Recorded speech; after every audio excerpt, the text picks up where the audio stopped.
दोस्तों हालांकि मैंने एक वीडियो एसआई और सीआई पर शॉर्ट वीडियो अभी डाला था, लेकिन उसमें मुझे खुद को इंटरेस्ट नहीं आया, मतलब अच्छा नहीं लगा। अच्छा इसलिए लगा कि उसके कंटेंट्स मुझे थोड़े से ऐसे लगे कि आपको समझ में थोड़ा डिटेल से नहीं आएगा। तो अभी टाइम नहीं वेस्ट करते, इसको शुरू करते हैं। एसआई इक्वल टू हो जाता है SI equal to P into hour divided by 100, ठीक है ना।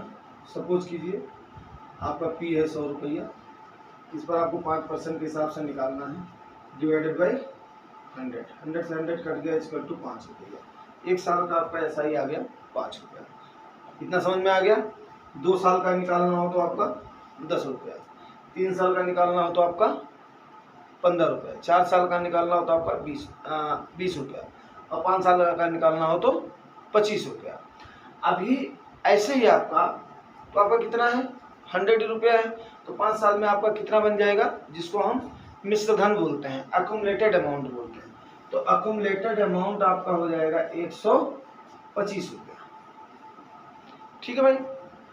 अभी ऐसे आपका अगर सीआई निकालना हो, कंपाउंड इंटरेस्ट निकालना हो, तो इसका एक फार्मूला है, A equal to P 1 plus R divided by 100 पर raise the power year, where A is equal to accumulated amount, P is equal to principal amount, R stand for rate of interest and N कितना हो गया time, कितनी आवर्ती है, इसका quarter कितना है, उसको हमने N लिया हुआ। कुछ लोग यहाँ पर T लगाते हैं, बट वो नहीं है। मान लिया आपका क्वार्टरली इंटरेस्ट है, आपका 6 मंथली है, आपका ईयरली है, तो उस हिसाब से इसको यहाँ पर N दिया जाता है, उसका जो आवर्त होता है, ठीक है ना। नंबर ऑफ ईयर में नंबर ऑफ जो क्वार्टर्स में हो जाएगा जैसे, ठीक है ना, तो आपको लेटर समझ में आ जाएगा।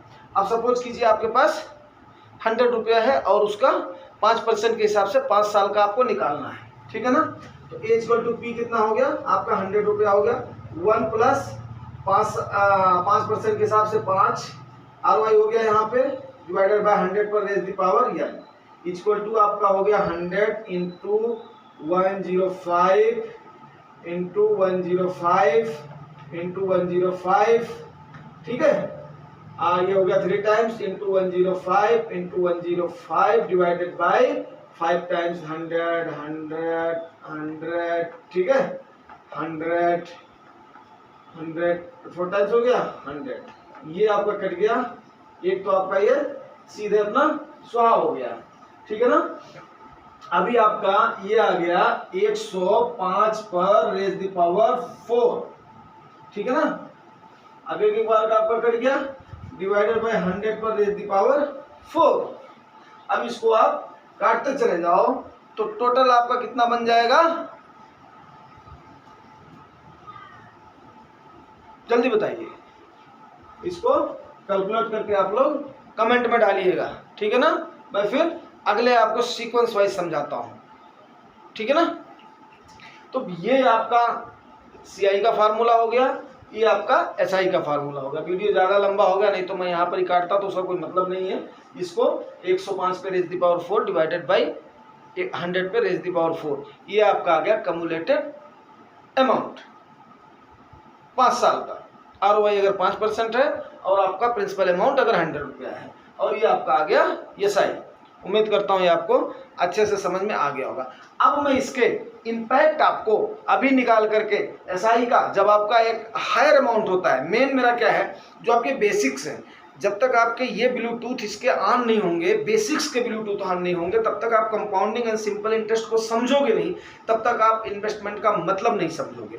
अगर आपको इन्वेस्टमेंट का मतलब समझ में नहीं आया, जब तक आपके दिमाग के चक्षु नहीं खुले, ब्लूटूथ नहीं खुला, या आपका डिश टीवी नहीं खुला, आपका एंटीना नहीं खुला, तब तक आपकी समझ में नहीं आएगा कि वर्ल्ड का जो 8वां आश्चर्य बोला जाता है ना कंपाउंडिंग इंटरेस्ट को, वो कैसे होता है। उसके लिए इसको समझना बहुत जरूरी है। अगर समझ में नहीं आता है तो आप लोग कमेंट करें, मैं इसको आपको बेसिक्स को प्लस इसके इम्प्लीकेशन को प्लस उसका लॉन्ग टेन्योर में जब आपकी सोचने की कैपेसिटी बढ़ जाएगी ना, उसी दिन से आप समझ जाओगे और आप आगे की अपनी जर्नी स्टार्ट कर दोगे, ठीक है ना।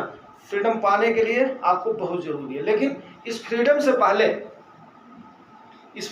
पहले आपको किन चीज़ों का ख्याल रखना है वो मैं पक्का नेक्स्ट वीडियो में डालूंगा, उसको याद करना है, उसको पक्का पालन करना है, नहीं तो आप प्रेशर में आ जाएंगे। क्लियर है?